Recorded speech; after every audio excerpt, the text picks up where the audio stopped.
Parabéns, IPI de Regente Feijó, pelos seus 108 anos. Em 1967, meu pai, reverendo Lutero Sintra Damião, já falecido, veio para Presidente Prudente, onde assumiu o pastorado da IPI Central e também aqui de Regente Feijó. Entretanto, antes de vir para Presidente Prudente, meu pai foi pastor no sul de Minas, tendo a sua sede numa cidade chamada Muzambinho. Se você nunca foi a Muzambinho, vá. Ali é a porta do céu. O clima é ótimo, obrigado. O povo é muito bom. E a comida é maravilhosa. Pois bem, naquele período, ele foi pastor lá por 26 anos. Toda aquela região não havia pastores, ele foi pastor de praticamente hoje são 3 presbitérios. Viajando a cavalo, meu pai nunca teve carro. A jardineira na época era difícil. E então ele viajava a cavalo. Distâncias longas. E hoje eu estou tendo o privilégio de ter aqui o nosso irmão Dalberto, que levava o meu pai nas viagens, puxando o cavalo, lá no sul de Minas, lá no Jacuí.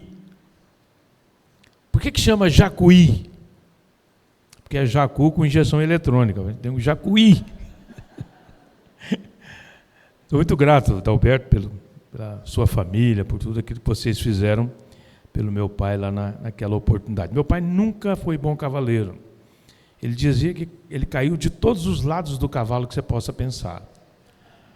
E, geralmente, ele andava em cavalo manso. Cavalo manso não era muito bom de trote, né?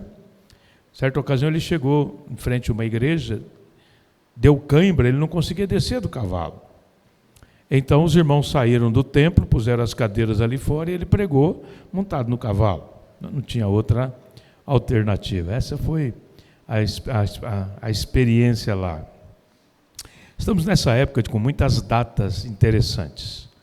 No último dia 12 de agosto, nós comemoramos 167 anos da chegada do missionário Ashbel Green Simonton aqui ao Brasil. O primeiro missionário presbiteriano para plantar igrejas, plantou o seminário e o primeiro jornal evangélico chamado A Imprensa Evangélica. Aí, 31 de julho, agora, alguns dias atrás, comemoramos 123 anos da nossa igreja denominação.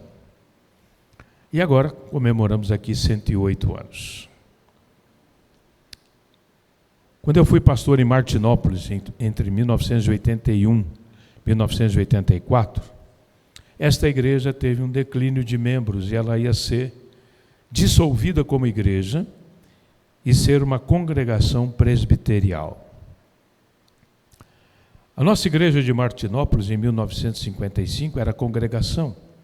E foi congregação desta igreja, até se organizar como igreja naquela cidade. Quando ficou nessa possibilidade de tornar-se uma congregação presbiterial, o presbítero Walter Signorini, que era o representante, levantou e disse, não, vai ser uma congregação da IPI de Martinópolis. Houve um momento em que Regente foi a mãe para aquela filha. E aí chegou o momento da filha cuidar um pouco da mãe.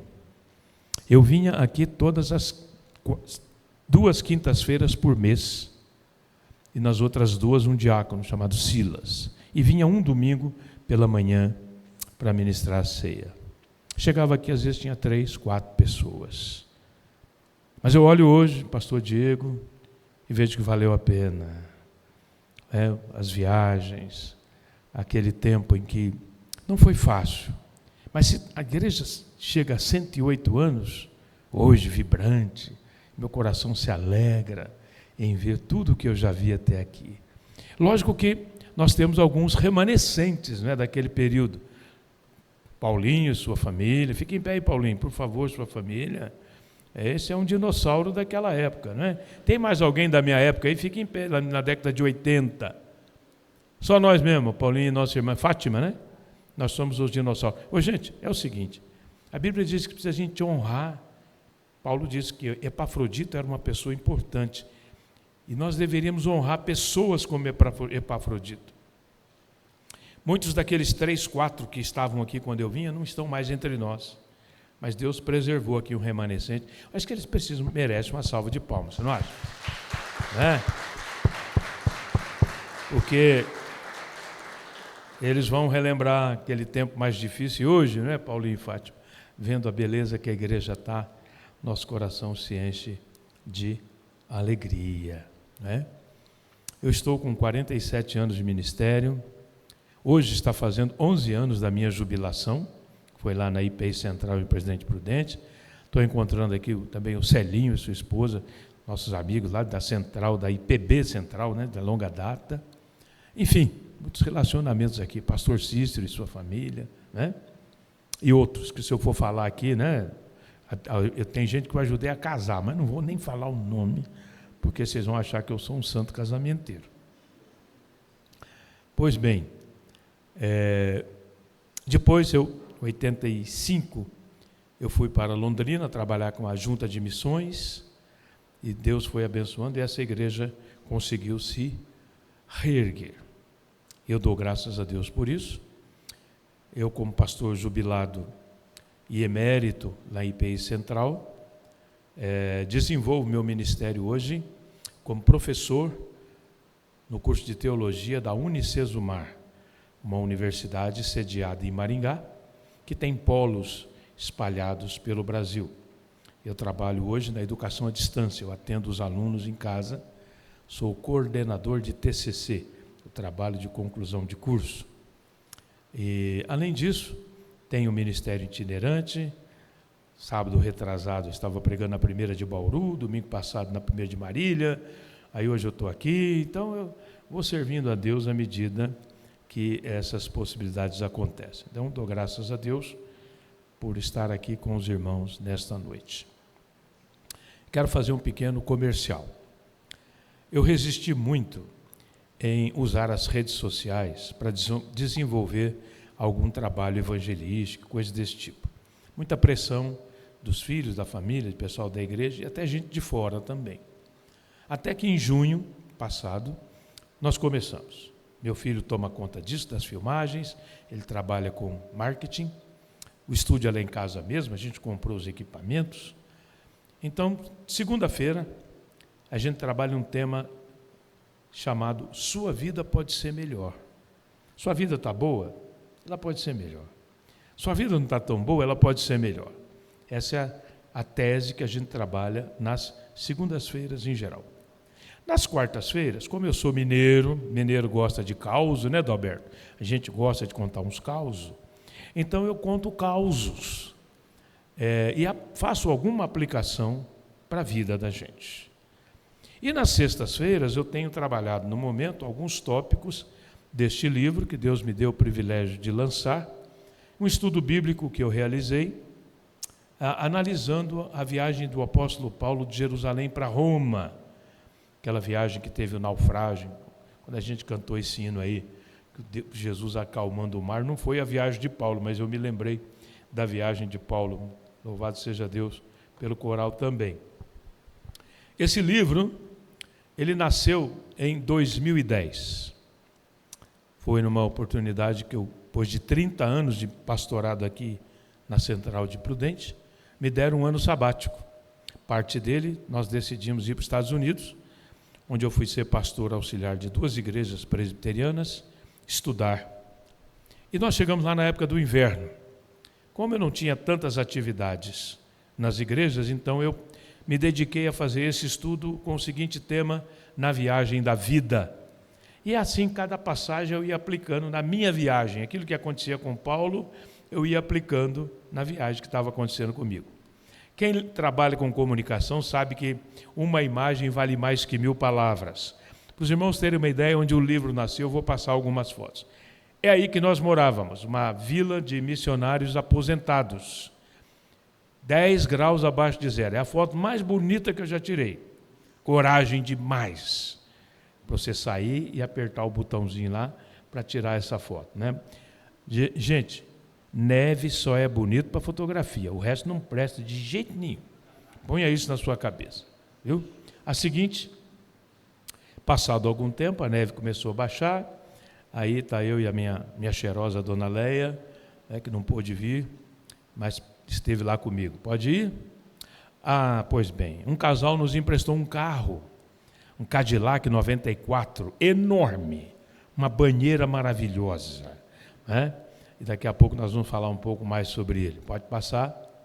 Meu filho Lutero Neto mostrando como é que era complicado você dirigir debaixo de neve. Vamos lá. A primeira igreja presbiteriana de Atlanta é uma igreja histórica naquela cidade. Pode passar. Eu tive o privilégio de trabalhar aí, uma arquitetura bonita, né, antiga. Pode passar. O pastor Jeff nos recebeu muito bem. Pude trabalhar com ele 2 meses. Uma experiência muito interessante. Pode passar.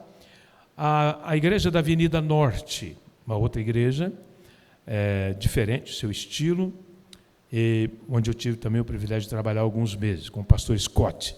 Pode passar. A parte lateral, pode passar.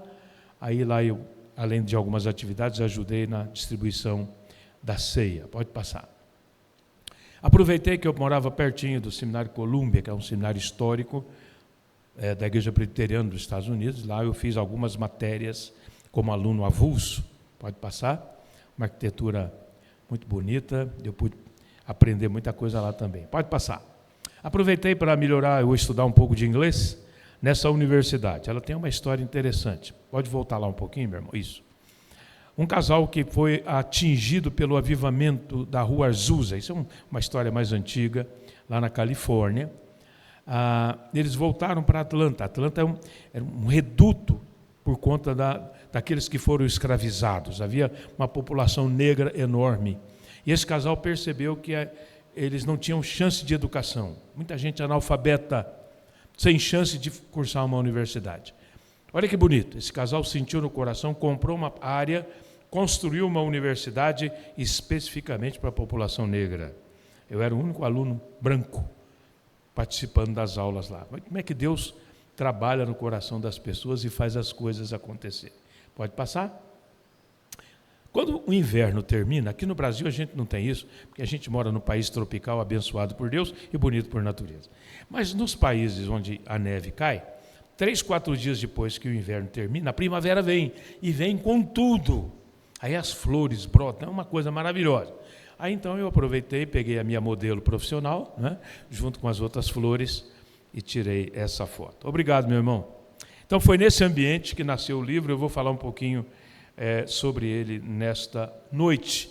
E lá no final, na porta, você tem uma mesa com alguns exemplares. Você tem o QR Code tanto na porta de vidro como aqui no pavilhão, onde tem um lugar de avisos ali, né? Caso você queira adquirir o livro. Um exemplar são R$50, se levar mais de um, cada um, 45. Hoje eu estou bonzinho, estou dando um desconto de 10%. E eu ouvi dizer que quando você tem um livro e você não quer mais o livro, você vai vender no sebo. Se tiver o autógrafo do autor, parece que eles pagam mais. Então, por precaução, eu já autografei todos os livros. Se você comprar, daqui a um tempo você pode recuperar um pouquinho do seu investimento. Tá certo? Então, na viagem da vida é o tema da nossa reflexão. Reflexão esta, baseada nessa viagem do apóstolo Paulo de Jerusalém para Roma. 2 personagens principais. O próprio Paulo, que era Saulo antes de se converter. Seu nome era uma homenagem ao rei Saul. E aí, para facilitar o seu contato com o mundo dos gentios, o mundo grego, ele muda para Paulo. Naquela época, quando alguém passava por uma transformação muito forte, mudava até de nome para esquecer um pouco a sua natureza anterior. E o outro personagem importante é Lucas, um médico amado, que registrou no livro de Atos essas passagens a respeito do crescimento da igreja, e especificamente essa viagem até chegar em Roma. É uma viagem atribulada, os irmãos vão perceber, aquele que tem um naufrágio e tudo mais. Portanto, na viagem da vida, quais são as lições que a gente pode tirar? somos desafiados a crer nas promessas de Deus. Atos 23, 11, Paulo está preso. Ele era condenado acusado pelo Sinédrio de heresia. O Sinédrio era um organismo que representava o povo judeu junto ao Império Romano.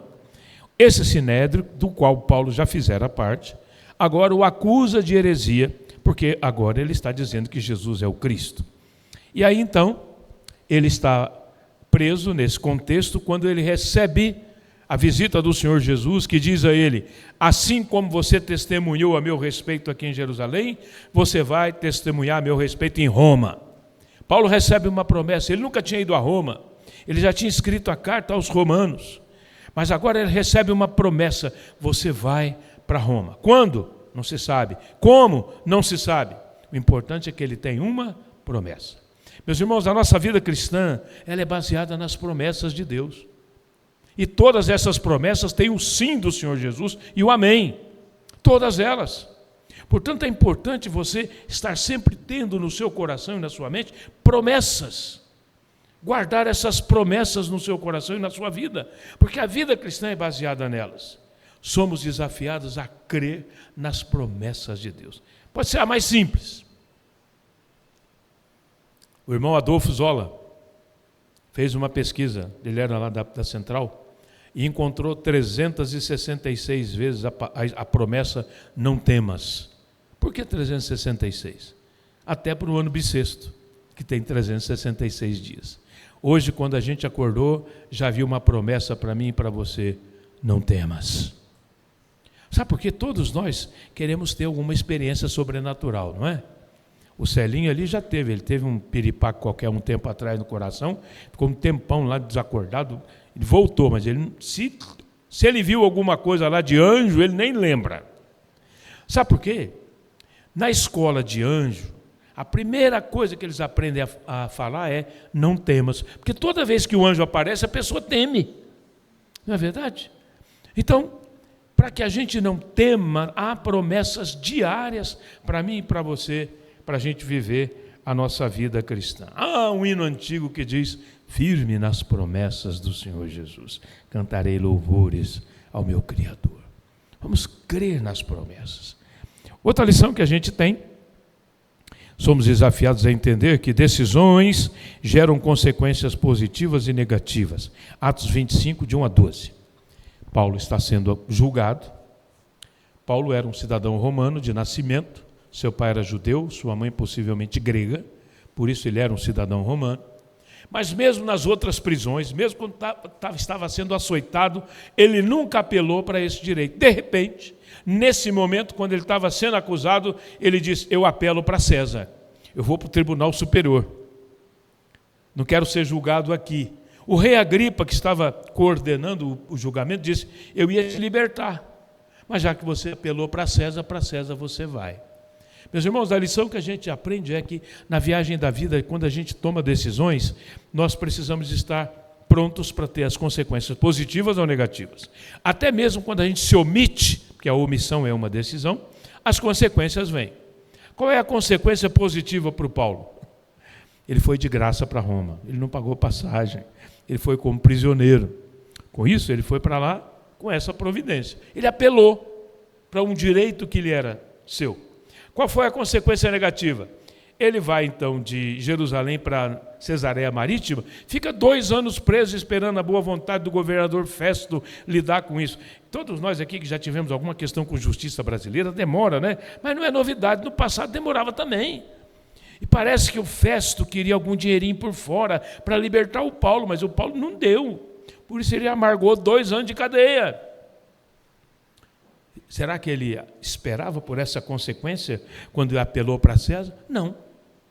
E qual é a lição, então? Meus irmãos, quando a gente estiver passando um momento emocional muito difícil, muito pesado, quando a gente estiver muito nervoso, não é hora de tomar uma decisão importante na vida.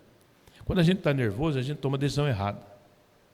Quantas famílias hoje estão pagando o preço de uma decisão errada dos seus antepassados? Quantas pessoas hoje estão tendo a vantagem porque houve uma decisão certa dos seus antepassados no passado? Então pense bem, pensemos bem em nós, antes de tomarmos qualquer decisão. porque elas terão consequências. Não tem como evitá-las. Isso aconteceu com o Paulo. Na viagem da vida, somos desafiados a abençoar as pessoas e sermos abençoados por elas. Atos 27, 2 a 30. Agora a viagem começa. E aí, Paulo fez amizade com o Júlio, capitão do navio. Olha a importância de você ter um bom relacionamento. E quando o navio está passando... Agora, gente, os navios da época, hein? Não são os cruzeiros de hoje. É um navio mais simples, a vela, né? Apesar que esse era um grandinho, tínhamos 200 e poucas pessoas a bordo. Então, mas era um navio limitado, era um meio de transporte limitado. Então, ele ia muito perto da margem da costa para poder facilitar. Então, passou perto de Sidom. E Paulo falou, olha, eu tenho um grupo de irmãos aí. O Júlio parou o navio por uma semana, Paulo desceu, foi lá abençoar os irmãos, estar com eles, porque nunca mais iria vê-los. Só que também ele foi abençoado, porque quando ele voltou para o navio, ele trouxe a sacola cheia de mantimento e repartiu com os companheiros da viagem. Veja bem, é assim na vida. A gente tem que estar disposto a abençoar, como Paulo fez, e ser abençoado, como ele o foi. Nenhum de nós chegou onde chegou aqui sozinho. Sempre teve alguém que nos abençoou. E algumas pessoas chegaram onde chegaram, porque nós, pela graça de Deus, pudemos ajudá-las. É assim a lei. Quando a gente estava lá nos Estados Unidos, eu tinha um visto que me dava autorização para comprar um carro. Mas ia demorar essa burocracia. Eu falei com o pastor que cuidava da minha ida para lá, eu falei, rapaz, e como é que nós vamos fazer? Porque eu cheguei em Atlanta dia 4, dia 5 já tinha aula, e lá não tem como você não ter carro. Ele falou, Paulo, eu falei com ele um mês antes de eu chegar. Eu vou ver o que a gente faz, vou vir aqui na igreja onde eu congrego. Americano sempre tem 3 carros, então às vezes ele pode emprestar um. Dali um pouco ele me avisou, tem um casal que vai emprestar um carro para você por um mês. Já é alguma coisa. Assim, eu cheguei. Depois que descemos lá do avião, estamos lá naquela casa, o Frank chegou com aquele carro. Cadillac 94, eu nunca tinha dirigido aquilo. Aquele casal nunca tinha me visto. Mas eles decidiram nos abençoar. Meus irmãos, é assim que a vida acontece. Por isso, é muito importante eu e você estarmos prontos para abençoar as pessoas. Quando Deus tocar no nosso coração, abençoe. Às vezes a pessoa está orando e eu e você vamos ser a resposta de Deus para aquela pessoa. Às vezes eu e você estamos orando e algumas pessoas serão resposta de Deus para nós. Não feche seu coração. Quando Deus tocar seu coração, esteja pronto para abençoar as pessoas. E esteja pronto também para ser abençoado. Em 1992, eu tive o privilégio de participar do 3º Congresso Latino-Americano de Evangelização em Quito, no Equador. E aí, no dia de folga, nos levaram para subir o Monte Cotopaxi, 4.800 metros de altura. Tivemos uma aula de como deveríamos subir. 10 passos, para 1 minuto, come um pedacinho de chocolate e assim vai. Não queira ir de uma vez, porque o oxigênio acaba e você vai passar mal. Teve um colega que era muito ligeiro, voltou para o hospital. E eu fui. O ônibus nos deixou até numa altura, e aí começamos a subir, aquela encosta, um frio, e a gente não tinha roupa própria. Eu estava com 3 calça jeans, comprei luva, chapéu, e subindo. Meus irmãos, chegou um momento que eu, lá em cima do morro, coberto de neve, tinha uma casa grande do governo. Quem chegasse lá ganhava um prato de sopa quente. Aí, meus irmãos, chegou naquele fase assim, eu olhava lá para cima, via aquela casinha amarela, olhava aqui para baixo, via o ônibus, pensava, o que eu vim fazer aqui, meu Deus do céu? Para que eu tive essa ideia? Mas na minha frente tinha um casal.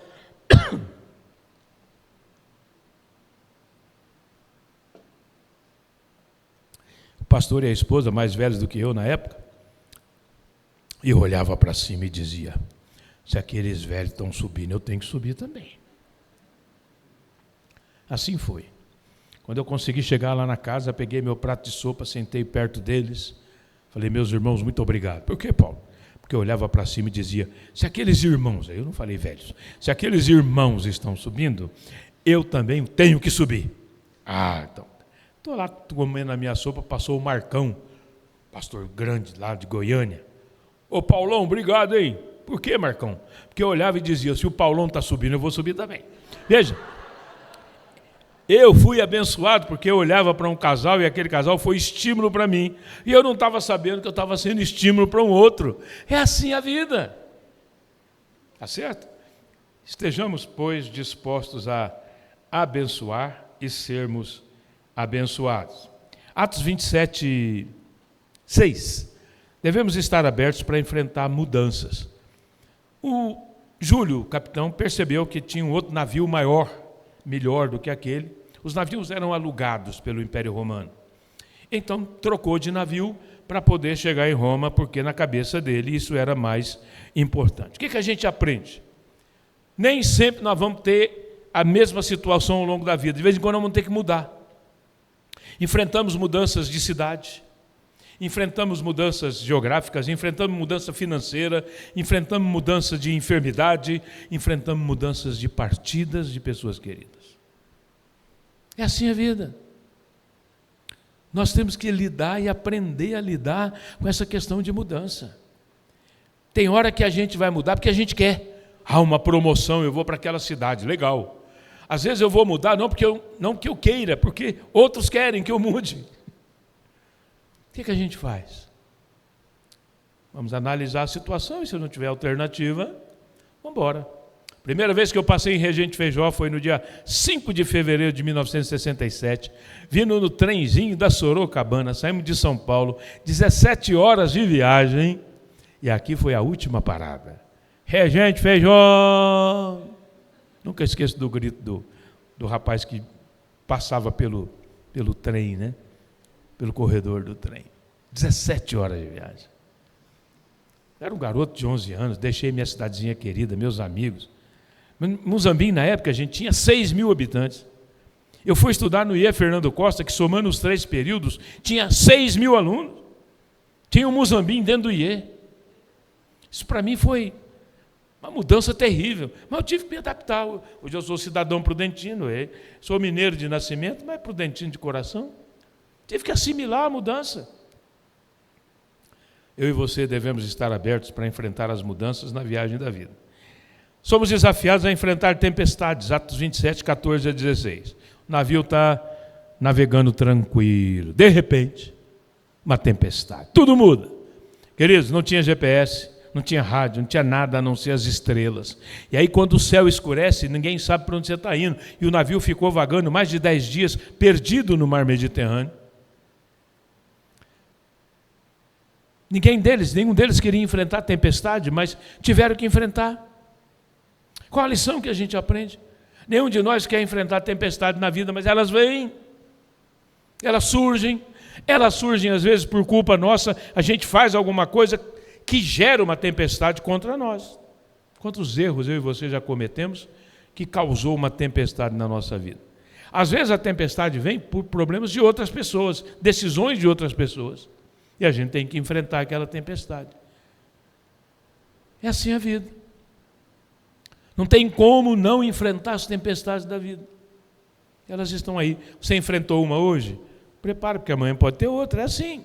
Antigamente a gente falava assim, tem que matar um leão por dia. Hoje não pode mais. Se falar isso, o IBAMA prende a gente, né? Porque o negócio do leão não pode matar leão. Mas então você tem que estar disposto a enfrentar as tempestades da vida.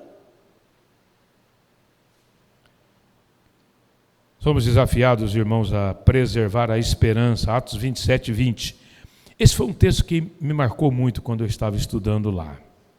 Lucas tem uma expressão pesada. E ele diz assim, e nós perdemos a esperança. A versão ali diz, até que perdemos todas as esperanças. Perder a esperança. O que vai fazer? O que vai acontecer com esse navio? Quem tem a mínima perspectiva. E, meus irmãos, é difícil a gente viver sem esperança, né? A gente está sempre esperando alguma coisa melhorar. Se a coisa está ruim, a gente espera para melhorar. Há um ditado que diz, a esperança é a última que morre, mas morre. Essa esperança eu não quero. Eu quero me agarrar à esperança que vem da palavra de Deus. O profeta Jeremias, considerado profeta chorão, ele profetiza na época que o povo está voltando do cativeiro da Babilônia. E,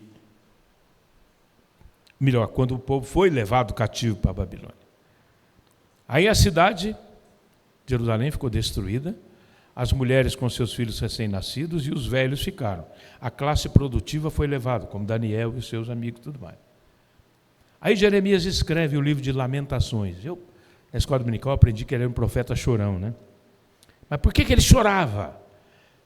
Porque até metade do 3º capítulo ele vai descrevendo aquela situação lamentável, terrível que ficou a cidade de Jerusalém. E não só a cidade, mas as pessoas. E, meus irmãos, é tão duro ler aquilo que está escrito, que Jeremias escreve assim, que algumas mães que não tinham mais leite para dar para os seus filhos e não tinham mais o que comer, no desespero, comiam seus filhos para morrer em seguida. Pensa bem. Duro. E ele vai sem esperança, até que ele declara: quero trazer à memória o que me pode dar esperança. As misericórdias do Senhor são a causa de não sermos consumidos. Suas misericórdias não têm fim. Grande é a sua palavra. Aí ele muda a prosa, ele muda a narrativa. Aquele homem que não tinha mais esperança passa a ter esperança. O apóstolo Paulo escreve que se a nossa esperança em Cristo se limitasse apenas a esta vida, seríamos os mais infelizes de todos os homens. Quando a gente crê em Cristo, muda a nossa natureza, a gente vai ter uma vida diferente, testemunho, ética cristã, mas acima de tudo é a garantia que o nome foi escrito no livro da vida, e quando se fizer a chamada, lá estaremos para sempre com o Senhor. Eu não tenho pressa. Você tem pressa de ir? Eu passo a minha senha para quem tiver pressa. Pode ir na minha frente. Eu gosto de viver. Matusalém, que é o cara que mais viveu na Bíblia, viveu 969.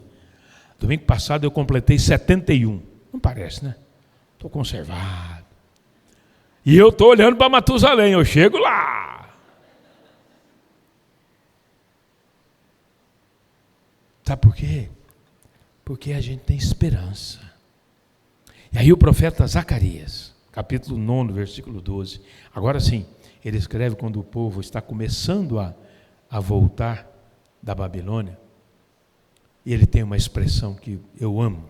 Ele diz: ó prisioneiros da esperança. Ó que expressão. Prisioneiros da esperança.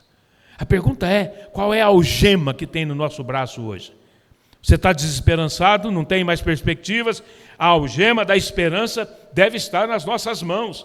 É preferível estarmos algemados com a esperança. Ó prisioneiros da esperança. Meus irmãos, viver assim não é deixar de olhar para a realidade, não é deixar de enfrentar os problemas, não é fugir da questão, nós vamos ter que enfrentar. Mas o Senhor é a minha esperança, nele eu confio, eu vou em frente. Era com essa esperança, de alguma maneira, que eu vinha aqui 2 quintas-feiras por mês. E eu vinha, para evitar de dar a volta pelo asfalto, eu entrava com uma estradinha de terra que tinha da Raposo, não era pista duplicada, para cá. E os irmãos ficavam preocupados, que era uma estradinha perigosa, tinha bandido e tudo mais, né? Mas nunca, graças a Deus, fui assaltado, nem o diácono Silas, né? Quando a gente vinha dar assistência aqui nas quintas-feiras. Porque a gente não pode perder a esperança com a igreja do Senhor Jesus. A igreja não é perfeita. A igreja tem problema. Meus irmãos, a igreja é uma grande família, não é? E tem alguma família perfeita aí? Levanta a mão. Nenhuma, nem eu levanto, porque também não é. Quando eu preparava os jovens para o casamento, eu falava assim, casamento é que nem uma viagem de caminhão. Você escolhe quem vem na cabine com você, mas você não escolhe quem vem na carroceria. Na carroceria vem de um tudo. Vem gente boa, vem gente mais ou menos, vem gente ruim, aqueles que você nem quer que digam e saibam que são parentes. Agora, tem outros que você Você quer dizer que são seu parente, independente se é primo de 15 graus. Minha mãe um dia nos disse que nós éramos primos do Tarcísio Meira, aquele artista da Globo. E num sermão lá em Prudente, não sei por cargas d'água, eu falei isso. Na porta, uma irmã falou: pastor, depois que o senhor falou aquilo, confesso, eu nem prestei mais atenção no sermão. Fiquei olhando para o senhor, não é que o senhor parece mesmo Tarcísio? Tarcísio Meira de Magalhães, meu caro Dalberto, lá de Guaxupé. Olha lá, ó, testemunho ocular da história. Tarcísio Meira de Magalhães. Dele eu falo que eu sou parente, nem que seja 15º grau.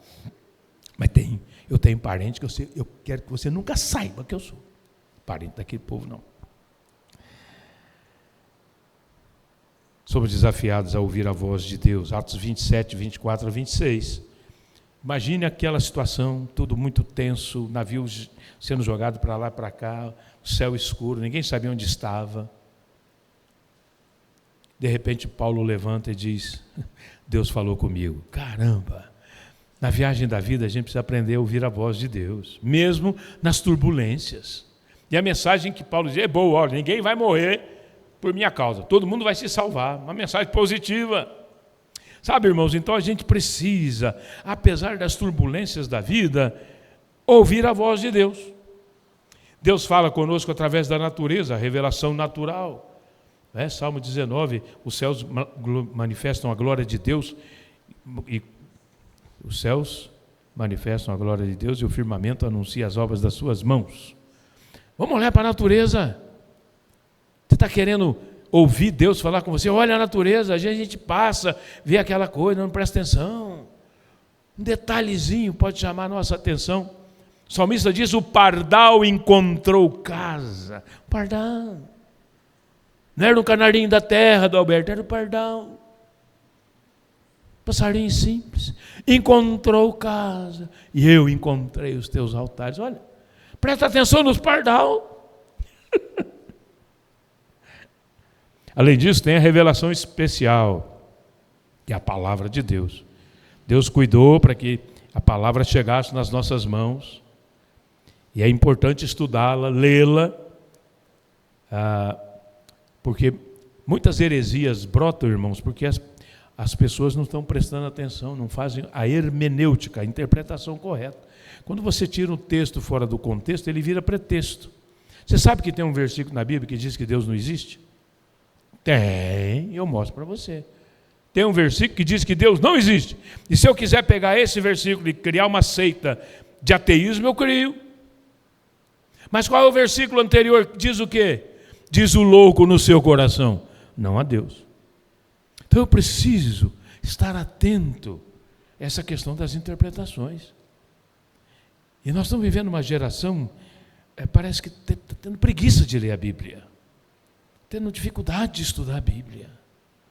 E aí surgem aquelas coisas terríveis e as pessoas embarcam.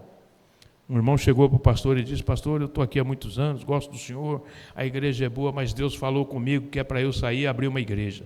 É mesmo? Deus falou comigo. Como? Pela leitura da Bíblia. Mas aonde que Deus falou? Deus falou 4 vezes, por falta de uma, falou 4 vezes. Aonde, meu irmão? Olha, eu li a Bíblia e ele diz assim: abre salão, meu filho, abre salão. Meu filho, abre salão, meu filho, abre salão. O nome é Absalão, filho do Davi. E o cara leu abre salão. E vai criar uma igreja. Eu vejo alguns pastores por aí que pegam a Bíblia e dizem: eu estou com a Bíblia e não abro. Esse é o problema, não abre. Porque se abrisse, estudasse, não falaria as bobagens que fala. Outra maneira de Deus se revelar a nós é a revelação pessoal, Jesus Cristo. Ele é a imagem do Deus invisível, a exata expressão do seu ser. Então precisamos estudar mais os evangelhos. O que significa a palavra cristão? Pequenos cristos. Lá em Antioquia, pela primeira vez eles foram chamados cristãos. Pequenos cristos. Eles se pareciam tanto com Jesus. Além disso, a gente pode ter a revelação eclesial. O que é a revelação eclesial? Deus fala conosco através da igreja. Deus fala conosco através dos irmãos. Um abraço, uma oração, um gesto, um carinho, uma palavra. Na comunhão dos santos, Deus se revela. Deus fala. Onde estiverem 2 ou 3 reunidos em meu nome, eu estarei no meio dele. 2 ou 3. Então a gente precisa aprender a conviver com o irmão. Aguentar aquele irmão. Porque Deus começou uma boa obra e vai completá-la até 2050, amém? Amém não. Isso se chama pegadinha do Paulão. Deus começou uma boa obra em cada um de nós e vai completá-la até o dia de Cristo. Até o último dia da nossa vida ele vai fazer o trabalho. Se ele voltar antes, a gente sobe.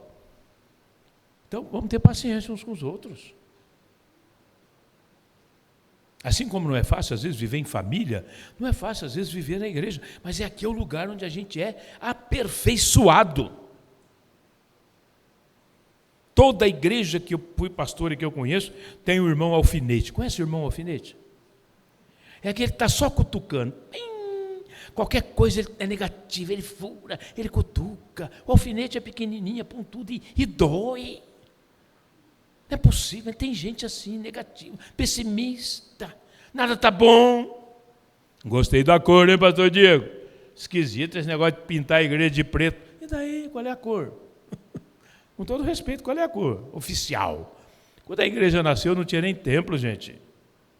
Você sabe por que a maioria das igrejas hoje tem um preto atrás? Porque facilita a filmagem, dá mais qualidade. É isso, mudou. Então não é questão de modismo só, não. Não, a gente vai melhorando. Quando a gente começou o trabalho em células lá em Prudente, a reunião tinha 4 situações. A primeira delas era chamado quebra-gelo. Então, tinha uma pessoa que fazia uma pergunta simples, todos então respondiam, inclusive os visitantes, para eles se sentirem enturmados. Era época de dezembro, Natal, e eu fiquei o responsável pela pergunta. Então a pergunta minha foi: onde você gostaria de passar suas férias? Chegando em janeiro, a gente que mora aqui no interior, longe da praia, férias para mim era ir para a praia.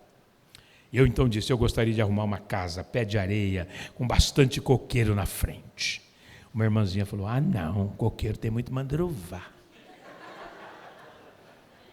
A outra pessoa do meu lado, professora de história, falou: eu gostaria de ir para Paris, no Museu do Louvre, para aumentar meus conhecimentos da história. Aquela mesma irmãzinha falou: ah não, viajar de avião a gente vomita. A terceira pessoa disse: olha, eu cresci na roça, no sítio, depois vim para a cidade, gostaria muito de reviver aquele ambiente da roça e tudo mais. A mesma irmãzinha: ah não, roça é muito sujo. Eu virei para ela e falei: minha irmã, me desculpe, mas o dia que você for para o céu, você vai chamar Jesus e vai pôr reparo no céu. Porque nada está bom para você, uai. Que isso? Nada está bom. O que a gente faz com pessoa desse jeito? Ora por ela, gente. Ora por ela, para Deus mudar o coração dela. Na viagem da vida a gente é desafiado a produzir paciência, Atos 27, 27. Eles não tinham os equipamentos que nós temos hoje para medir a profundidade.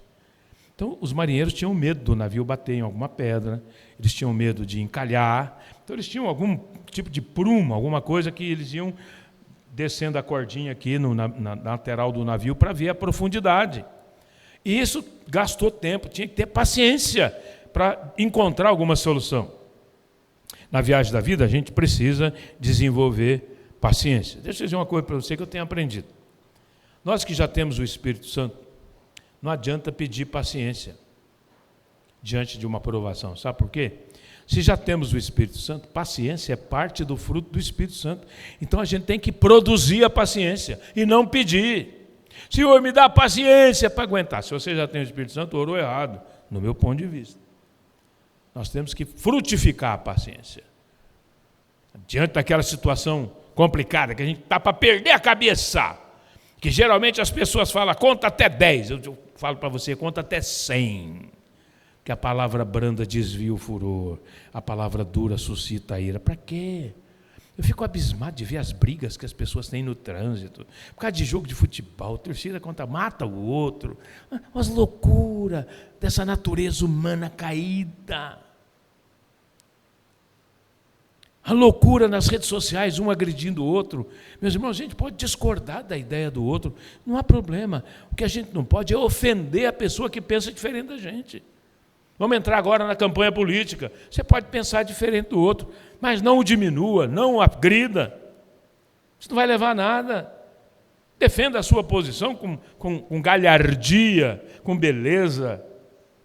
Mas não vamos nos ofender. Para quê?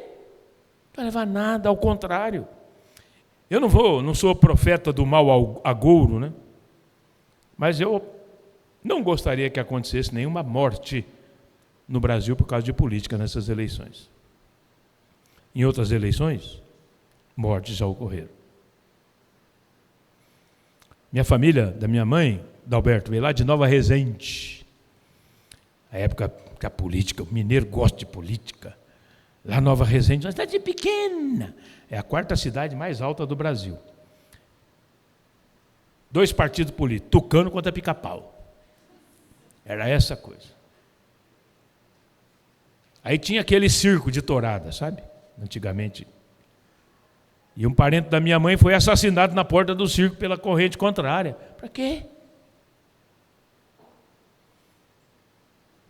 Aí o outro parente que estava dentro do circo viu aquela situação, fugiu. Nova Resende é muito alto, então ele saiu aqui do circo e subiu a serra aqui. Lá em cima era o cemitério, ele ficou escondido no cemitério, esperando a coisa acalmar.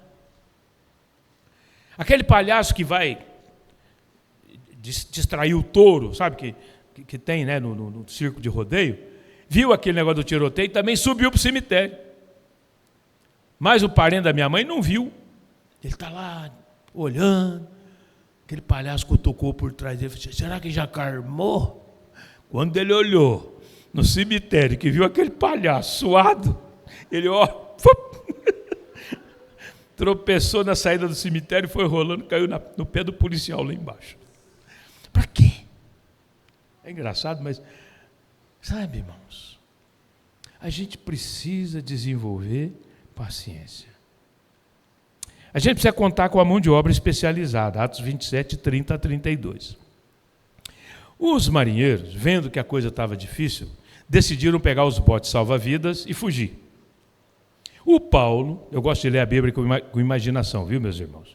O Paulo chamou o Júlio e falou: seu Júlio, é o seguinte, eu sou rabino, eu sou teólogo, eu sou pastor, eu sou escritor, mas eu não sou marinheiro. Nós vamos precisar daquela mão de obra. O que o Júlio fez? Trouxe os marinheiros de volta, cortou as cordas dos botes salva-vidas, abandonou-os no mar Mediterrâneo. Olha que coisa! Para aqueles marinheiros nunca mais fugir, porque precisava de mão de obra especializada. Eu e você não somos bombril que tem 1001 utilidades. Lembra dessa propaganda no passado? Nós precisamos da ajuda das pessoas para fazer as coisas. Não queira você fazer tudo. Tem gente que quer cobrar escanteio e fazer gol de cabeça ao mesmo tempo. Não dá. Na igreja, ao mesmo tempo, você não tem todos os dons. Divida, reparta, aprenda que outras pessoas poderão fazer. Naquele momento, quem sabe, não vão fazer que nem você, porque você também alguém teve paciência para eu e você aprendermos a fazer. Eu dou graças a Deus pelas igrejas onde eu trabalhei como seminarista. Elas aguentaram muita loucura da minha parte. Se não fosse aqueles irmãos lá de Poços de Caldas, 1975, depois lá na Vila Ipê, em Campinas, por 3 anos, tendo paciência com aquele seminarista. O seminarista, às vezes, é problemático. Ele vai naquela aula e acha que já sabe tudo. Ele chega para a igreja e coloca aquelas coisas que ele aprendeu lá que, às vezes, não devia. Sabe? O seminarista foi para o presbitério, foi ordenado, e mandaram ele para aquela igrejinha lá da roça. E ele foi com seu terninho de formatura, todo chique, cheio de pensamentos e filosofias na cabeça. E aí o primeiro sermão lá naquela igrejinha, ele fez um sermão, um palavreado, as 5 teses tradicionais de São Tomás de Aquino. E ele achou que arrebentou. Lá na porta, cumprimentando os irmãos, ninguém falava nada. A última irmãzinha, ele pergunta: "Ei, irmã, o que o senhor achou da mensagem?" Ela falou: "Pastor, até que o senhor fala bem, mas eu continuo crente." Se dependesse daquele sermão, a mulher tinha largado a fé. Então, nós temos que contar com mão de obra especializada ao longo da vida. Aquele carro que os irmãos viram que me foi emprestado, inverno, primeiro dia de trabalho na primeira igreja presbiteriana, eu de terno, fui lá, liguei o carro para aquecer o ar-condicionado quente, fui lá, tomei meu café, peguei a Leia, o Lutero Neto, e fui para o carro. Quando eu fui abrir a porta, quem disse que a porta abria? A porta não abria, e o carro funcionando. Tentei todas as portas, nenhuma abria. Liguei para o pastor que tomava conta de mim lá e falou: Paulo, esses carros aqui, depois que liga o motor, não abre por fora. Rapaz, 94 já tinha essa segurança. Falei: e agora? Agora você deixa o carro funcionando até acabar o combustível. Eu tinha colocado $30, meu irmão, de combustível. Fiquei olhando aquele canto de escapamento, vazando meu dinheiro. Tem outra alternativa? Tem. Liga aí no Seminário Colômbia, você está pertinho, o pessoal vai te ajudar. Segurança. Acontece muito com os alunos. Liguei lá. Daqui a pouco chegou aquele carrão de polícia dos Estados Unidos, que você já viu em filme. Desceu 2 irmãos norte-americanos enormes. Com aquele cinto, meu irmão, é verdade. Tem tanta coisa de pendurada naquele cinto, que eu olhei e falei: ali vai ter uma chave. E não tinha. E aí? Aí ele olhou a situação tal, e me pediu um cabide de arame emprestado. Quem disse que eu sabia cabide de arame em inglês? Até que ele desenhou. Fui lá, guarda-roupa, peguei um cabide de arame, ele desmontou, fez uma alavanca, enfiou, destravou o carro. Eu precisei contar com a mão de obra especializada. Ele falou: pastor, eu não fui bandido, não, é que a gente aprende isso aqui na academia, para socorrer as pessoas, que acontece. Senão eu estava até hoje lá em Atlanta esperando acabar o combustível. Então, meu irmão, na vida, aprenda a ser humilde e contar com a ajuda de pessoas. Eu já fui atleta, você pode não acreditar, mas já fui. Hoje não dá mais. A dobradiça emperrou, né? Eu já caí de escada um dia que eu fui trocar um negócio lá em casa. Eu aprendi: não subo mais de escada. Porque se eu cair vai ser um problema para mim e para os outros. Então eu decidi, eu vou contar com mão de obra especializada. Tem que trocar a lâmpada? Mas é tão fácil. É. Quando a gente é mais novo, é. Mas depois de certa idade, não é. Porque o velho, quando sobe, ele pode dar uma tontura. Pode dar uma labirintite. Aí vira aquele estrupício, cai. Então para que eu vou correr o risco? Fulano queimou a lâmpada aqui, vem cá, 100. Troca aí, 100. Eu prefiro gastar 100 do que ficar paraplégico. Não é que eu sou trágico, não, é que é risco. É risco. Então, na viagem da vida, a gente precisa contar com mão de obra especializada.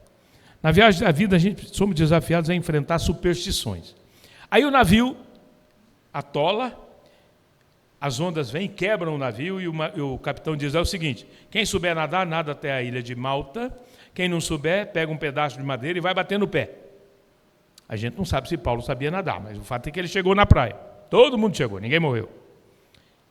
De noite e frio, todo mundo molhado. Paulo foi ajudar a fazer a fogueira. No que ele pegou uns gravetos, a cobra picou ele. Aí os marinheiros falam: esse cara é amaldiçoado. Ele quase morreu no naufrágio. Agora veio, a cobra picou, ele não está muito bem com os deuses. Esperavam que ele inchasse. E nada de o Paulo inchar. Olha como é que é a cabeça do ser humano. Quando viram isso, que ele não morreu, sabe o que fizeram? Passaram a adorá-lo como Deus. No primeiro momento o cara é amaldiçoado, de repente já é Deus. O pregador disse: a cobra picou o Paulo não morreu, mas será que a cobra ficou viva? A gente não sabe. Meus irmãos, nós estamos num país cheio de superstição, não estamos não? Tanta superstição que a gente tem, Como é que nós vamos enfrentar? Em nome de Jesus. Tem que passar debaixo de uma escada aberta? Qual é o problema? Você dá a volta. A não ser que tenha alguma coisa perigando cair na cabeça. Daqui uns dias, meus irmãos, o ano está corrido, né? Daqui um dia já vai chegar Natal, Ano Novo. Aí eu vou pôr aquela roupa branca. Por quê? Você passa o ano 2 minutos depois, já está dando briga na família. Para que vestir branco? Aí você vai para a praia, tem que pular 7 ondinhas. Sabe, essas superstições que a gente tem, precisamos saber enfrentá-las. E Paulo, então, as enfrentou naquele contexto. Na viagem da vida somos desafiados a crer em milagres e na ciência. Que o pai do Públio era o governador da ilha, estava doente. Qual era a doença? Disenteria. Paulo vai lá, ora pelo homem, o homem é curado. E Lucas, o médico, registra o verbo iomai, que é o mesmo verbo que aquela mulher quando tocou nas vestes de Jesus e foi curada. Esse verbo indica uma cura sobrenatural. Paulo orou e o homem foi curado. Lembra-se que Paulo já tinha orado por ele algumas vezes, pelo espinho na carne. Orou 3 vezes e a resposta foi: não vou te curar, minha graça te basta. Mas aqui houve uma cura sobrenatural. Mas Lucas, o médico, registra no versículo seguinte: e os demais habitantes da ilha foram curados. Mas ele aí não usa o mesmo verbo iomai, ele usa terapia. Os demais habitantes da ilha que estavam passando pelo processo de disenteria, uma epidemia, quem sabe, foram tratados com remédio da época. Não sei se Lucas fez um chá de folha de goiabeira para dar para a galera, mas o fato é que no mesmo texto, olha que lindo, nós temos uma cura sobrenatural. E nós continuamos crendo que Deus faz isso. Nossa igreja, ela crê na contemporaneidade dos dons espirituais. Nós vamos orar para as pessoas serem curadas. Se Deus quiser curar, Ele vai curar. Se Ele vai curar ou não, como dizia meu professor, é departamento de administração. Nós somos o departamento de oração. Oramos pelas pessoas. Mas nós não vamos determinar que as pessoas sejam curadas. Quem somos nós para determinar o que Deus vai fazer? Humildemente nós vamos pedir: Senhor, tem misericórdia. Veja a situação. Com certeza a família do Celinho orou muito naqueles dias, né? Enquanto o Celinho ficou lá, desenganado. O Celinho está aí, Deus resolveu. Eu perguntei para ele se ele está com pressa de ir. Ele falou que não. Ele já esteve na porta do céu, mas voltou. Meus irmãos, fé e ciência não são antagônicas. Fé e ciência não são inimigas. Quando você tem uma situação que você ora, mas também vai para o médico, não é nenhum pecado. Lucas era médico, estava abençoando o Paulo na sua viagem.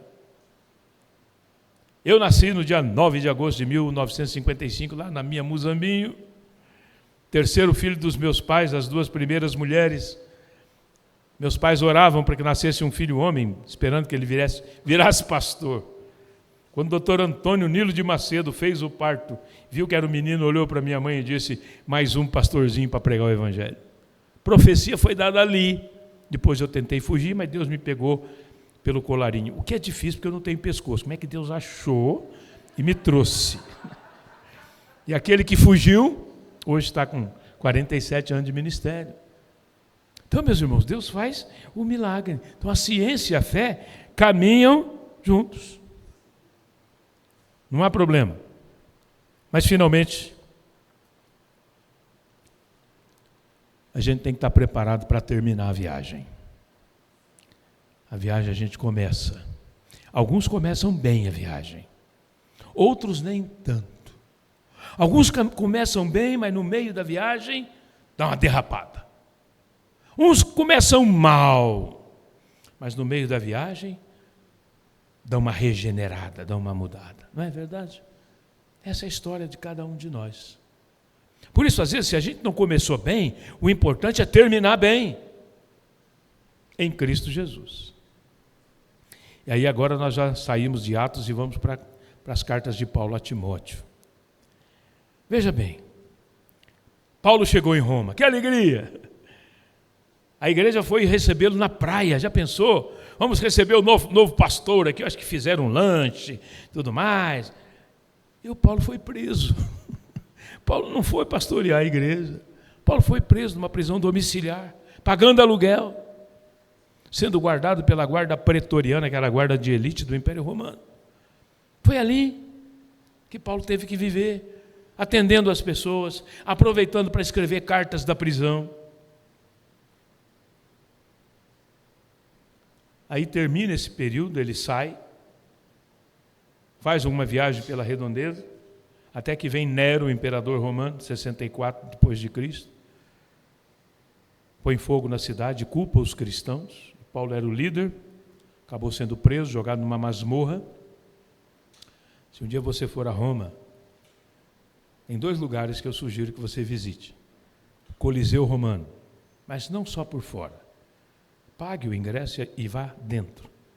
E fique ali meia hora, 1 hora, lembrando dos irmãos que morreram ali por causa de Jesus Cristo.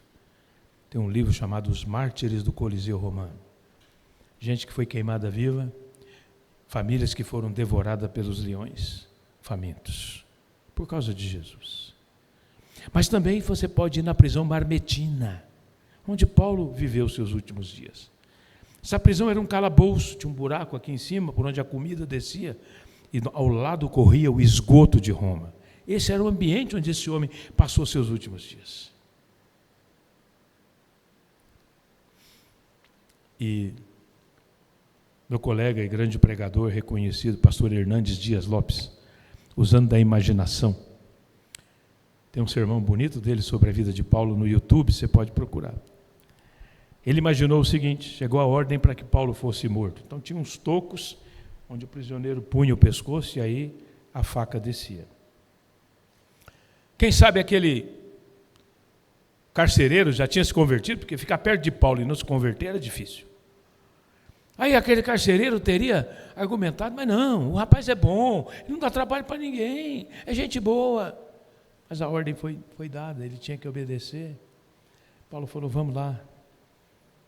E aí o Hernandes dramatiza isso, que os dois estão indo e o carcereiro vai chorando. Chega o momento em que ele então coloca a cabeça do Paulo no tronco, e aí diz: Paulo, você quer dizer suas últimas palavras? E então Hernandes imagina que Paulo teria dito aquilo que ele disse para Timóteo: a hora da minha partida é chegada. Combati o bom combate, completei a carreira e guardei a fé. Semana passada eu estava estudando esse texto e aprendi que o verbo combater, no original grego, tem a mesma ideia do soldado romano que estava na guerra. Terminava a guerra, ele desarmava a sua barraca, tirava aquelas cordas que sustentavam a sua barraca e partia para Roma. Assim é a nossa vida. Nós estamos na nossa barraquinha. Vai chegar o dia que a gente vai deixar essa barraca e não partir para Roma, mas partir para Jerusalém celestial. E aí o importante é esta convicção: a hora da minha partida é chegada. Combati o bom combate, completei a carreira e guardei a fé. O grande campeão de Deus morreu nessa humilhação, mas seu testemunho ecoa até os dias de hoje. Nós estamos estudando sobre a vida dele. Se você que está aqui nesse auditório, ou vai ouvir essa mensagem posteriormente, não entregou sua vida a Jesus ainda, eu quero desafiar você a fazê-lo, para que você tenha garantia da viagem da sua vida. Ninguém sabe o dia de amanhã, por isso é importante hoje tomarmos uma decisão por Jesus. E você que ouve essa mensagem através das redes sociais, onde você está, pense nisso. Se você, onde você está, não tem convicção de ter entregue sua vida a Jesus, faça. De que maneira? Faça uma oração e diga: Senhor, eu entrego minha vida ao Senhor. Vai acontecer alguma coisa? Não sei isso. Pode acontecer. Pode acontecer um sinal? Pode, mas não pode. Ninguém, não é regra. O importante é que você tenha essa consciência de ter entregue sua vida ao Senhor Jesus. Estas e outras lições estão no livro. Portanto, se você quiser sabê-las, compre o livro. Correto? E Repito, está lá no fundo, tem o QR Code para você facilitar o seu pagamento. Curve a sua cabeça e vamos orar.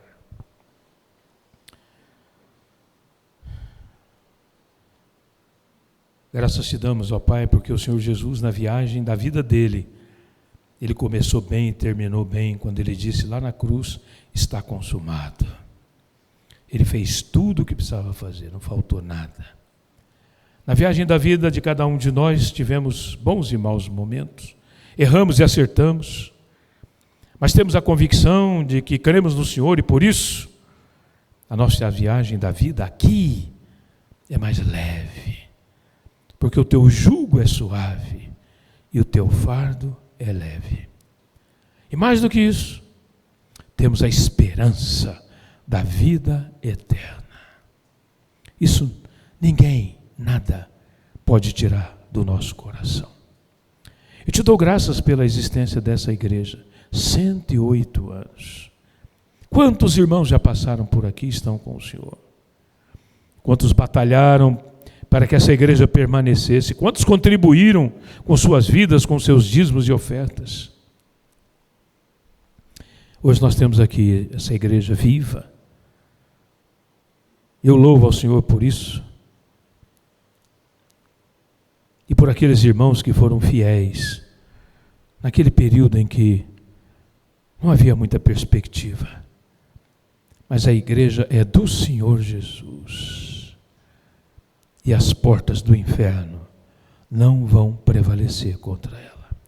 Abençoa muito a continuidade do pastorado do teu filho Diego, de pertencer ao teu povo e servir-te nesta comunidade. Oramos pela cidade, oramos por esse estado, oramos pelo país. Tem misericórdia de nós, Senhor. E ajuda-nos, em nome de Jesus. Amém.